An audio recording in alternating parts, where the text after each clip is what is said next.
त्यामुळे आम्ही संपूर्ण पक्षानं निर्णय घेतलेला आहे।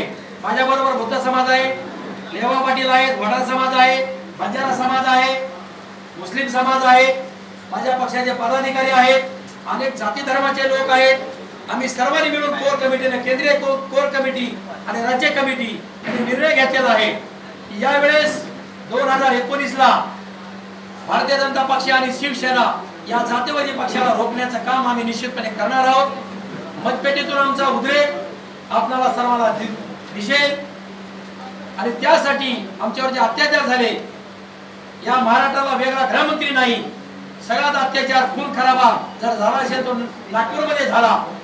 भारतीय जनता पार्टी आणि शिवसेनेने गाजराची शेती लावलेली आहे। शिवसेनेची गाजरा शेती कोकणात आहे आणि भाजपची गाजरा शेती नागपूरमध्ये आहे। त्यांनी फक्त गाजर लावण्याचं काम करतात। लवजी साळवेचे स्मारक पुण्यामध्ये होत नाही, या ठिकाणी उद्घाटन झालं परंतु काही तिथलं शून्य काम झालेलं आहे, फंड वगैरे काही नाही।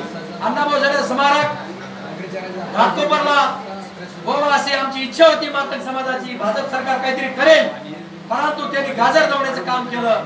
त्या ठिकाणी राज्यमंत्री दिलीप कांबळे स्वतः बोलले मला की स्मारक होणार नाही आणि त्या ठिकाणी स्मारक होणार नाही। सर्व त्या ठिकाणी झोपडपट्टी आहे, घरं आहेत, घरं उडवून काम त्यांनी, आम्हाला स्मारक नको आहे। आम्हाला गोल्ड मोर मिल दादर पूर्वेला 7 एकर 5 गुंठेमध्ये मिलच्या जागेवर अण्णाभाऊंचा आंतरराष्ट्रीय दर्जाचं स्मारक व्हावं ही 50 लाख मातंग समाजाची आणि आमच्या महाराष्ट्र परिवर्तन सेनेची मागणी आहे आणि त्या मागणीवर आम्ही ठाम आहोत। देवेंद्र सरकारने तो आदेश रद्द करून गोल्ड मोर मिलची घोषणा करावी, एवढंच आपल्याला आपल्या या माध्यमातून सांगू इच्छितो। अबकी बार शरद पवार, शरद पवार, शरद पवार। महाराष्ट्र परिवर्तन सेना ही किती सीट लढवणार आहे? 5 जागा कुठून लढवणार आहे? यवतमाळ, अकोला, उत्तर मुंबई, उत्तर पश्चिम आणि लातूर या 5 जागेवर महाराष्ट्र परिवर्तन सेनेचे उमेदवार उभे असतील आणि आम्हाला खात्री आहे की पवार साहेब हे या देशाचे प्रधानमंत्री निश्चितपणे होणार आहेत आणि आमचा पूर्ण समाज त्यांच्या पाठीशी खंबीरपणे उभा आहे। पवार साहेब प्रधानमंत्री झाल्याच्या नंतर आमच्या स्मारकाचं, अण्णाभाऊंच्या स्मारकाचं उद्घाटन, लवजी साळवेच्या स्मारकाचं उद्घाटन, भूमिहीन गायरान आमचे जे गायरान अतिक्रमण धारक आहेत त्यांच्या नावाचे 7-12 निश्चितपणे आम्हाला मिळणार आहेत। आमच्यावर अत्याचार झाले, बलात्कार झाले, खून खराबा झाला, निश्चितपणे आम्हाला जाणता राजा कृषी मंत्री आदरणीय शरद पवार साहेब हेच आम्हाला मातंग समाजाला, भटक्या विमुक्ताला, वडार समाजाला न्याय देतील हे मला खात्री आहे। त्यांनी बऱ्याच कार्यकर्त्यांना, गरीब कार्यकर्त्याला मोठं केलं, मंत्री केलं, खासदार केलं, आमदार केलं, महामंडळी पद दिली। आमचा जो सिलिंग ऍक्ट जो कायदा आहे त्या सिलिंग जमिनी आम्हाला दिल्या, परंतु हे सरकार काही करत नाही। हे जातीवादी सरकार आहे, हे गाजर विकणारा सरकार आहे। जो घरचा गॅस आहे तो गॅस देखील महाग झालेला आहे, पेट्रोल डिझेल महागलेला आहे, कुठल्या शेतीला भाव नाही, शेतकरी आत्महत्या करायचं थांबत नाही। हे सरकार अपयशी ठरलेलं आहे, हे शेतकरी विरोधी सरकार आहे, कामगार विरोधी सरकार आहे। अण्णाभाऊ साठेंनी ही मुंबई गुजरात मध्ये जात होती ती खिचून आणण्याचं काम अण्णाभाऊंनी केलेलं आहे। त्या अण्णाभाऊचा विसर यांना पडलेला आहे। बाळासाहेब ठाकरेंच्या स्मारकाला माझा विरोध आहे, माझ्या पक्षाचा विरोध आहे, कारण त्याला 1 रुपया भाड्यानं जर ते जागा मिळत असेल तर अण्णाभाऊला गोल्ड मोर मिलची जागा मिळाली पाहिजे ही आमची मागणी आहे, आमची तळमळीनं इच्छा मागणी आहे आणि त्या मागणीला सर्व समाजाचा, जाती धर्माचा, पूर्ण राजकीय पक्षांचा, इतर पक्षांचा पाठिंबा आहे।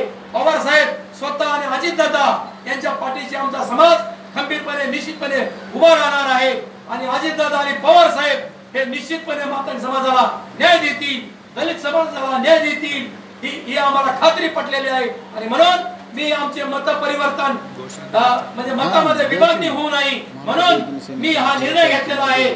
संपूर्ण मतदान आमचं 50 लाख मातंग समाज राष्ट्रवादी काँग्रेस आणि काँग्रेसला पाठिंबा देणार, त्यांच्या मतामध्ये, त्यांच्या पिढीमध्ये, मतपेटीतून आम्ही त्यांना विजय करणार, एवढंच आजच्या प्रसंगी आपल्याला सांगू इच्छितो। आणि जे आज आमचा काल मुलगा वारला संजय ताकतोळे साळेगावला बीड जिल्ह्यामध्ये, त्या पालकमंत्र्याचा, खासदाराचा मी निषेध करतो, आमदाराचा निषेध करतो।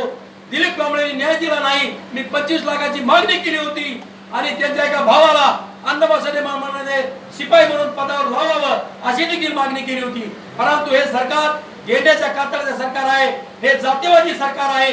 या सरकारला आमचा एकही मातक समाजाचं मतदान एकही माणूस करणार नाही. आम्हाला खात्री आहे दिलीप कांबळे सुद्धा मतदान करणार नाहीत, भालेराव सुद्धा मतदान करणार नाहीत. आम्ही सर्व वैतागलेली माणसं आहोत. आम्ही आता निश्चय केलेला आहे की आम्हाला हे सरकार गळ्यात मटका बांधल्याशिवाय, पाठीमागे झाडू दिल्याशिवाय हे गप्प बसणार नाही. म्हणून आम्ही राष्ट्रवादी काँग्रेसला पाठिंबा देणार आहोत. आम्हाला कुठलाही स्वार्थ नाही, परंतु आम्ही सुरक्षित पाहिजेत. आमच्या घरावर डांगर फिरता कामा नये. आम्हाला गायरान दिला जात नाही, सातबारा दिला जात नाही, आम्हाला उत्पन्नाचा दाखला दिला जात नाही. जातीच्या दाखल्याची आठ या सरकारने घातलेले आहे. 50 वर्षे, 55 वर्षे, 60 वर्षे आम्ही कुठले दाखले आणायचे, दाखले म्हणजे आम्ही कुठले उतारे आणायचे. असा समाज आमचा वैतागलेला समाज आहे. आक्रोश करतोय समाजामध्ये. आमची घरं मोडली जातात, आमच्यावर बलात्कार केले जातात, आमचा खून केला जातो, आमच्यावर अत्याचार केले जातात, आम्हाला डागडे उघडे करून भोगडे करून मारलं जाते आम्हाला. आणि म्हणून या सरकारच्या विरोधात आमचा बंड आहे. आम्ही मतपेटीतून यांची निश्चितपणे हल्ला पटकावू.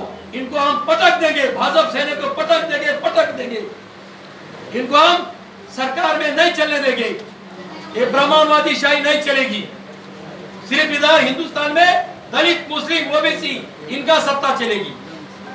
महाराष्ट्र परिवर्तन सेनेचा महाराष्ट्र परिवर्तन सेनेचा कन्या तोरा आगे बढ़ो, कन्या तोरा आगे बढ़ो, हम तुम्हारे साथ हैं, महाराष्ट्र आगे बढ़ो, हम तुम्हारे साथ हैं, और आगे बढ़ो, हम तुम्हारे साथ हैं, आगे बढ़ो, हम तुम्हारे साथ हैं, आगे बढ़ो, हम तुम्हारे साथ हैं.